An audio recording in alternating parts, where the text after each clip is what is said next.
गेले 2-3 दिवस झाले की सोशल मीडियावरती एक व्हिडिओ खूप मोठ्या प्रमाणामध्ये व्हायरल होतोय.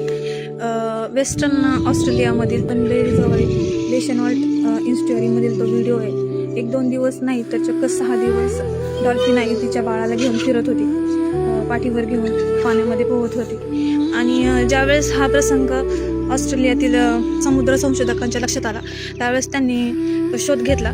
तर त्यांना असं समजलं की गेल्या 2 आठवड्यापूर्वी जन्म घेतलेल्या बाळाचा मृत्यू झाला आहे आणि मृत बाळाला त्याची आई पाठीवर घेऊन समुद्रामध्ये पोहत आहे. म्हणजे जणू काय ते बाळ जिवंत आहे आणि ती त्याला पोहायला शिकवत आहे, असा तो प्रसंग होता.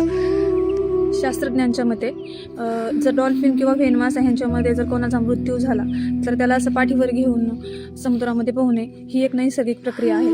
आणि जरी नैसर्गिक प्रक्रिया असली तरी ही खूप एक भावनिक प्रक्रिया आहे असं मला वाटतं. आणि याच्यामधून शिकण्यासारखी एक गोष्ट होती किंवा ह्यात पाहायला एक गोष्ट मिळाली की त्या डॉल्फिन आईचं बाळ जे गेलं होतं तर ती 6 दिवस जेव्हा त्याला पाठीवर घेऊन पोहत होती तर त्यांच्याच ग्रुपमधले जे 14 डॉल्फिन होते ते पण त्यांच्याबरोबर हळूहळू पाण्यात पोहत होते आणि शोक व्यक्त करत होते.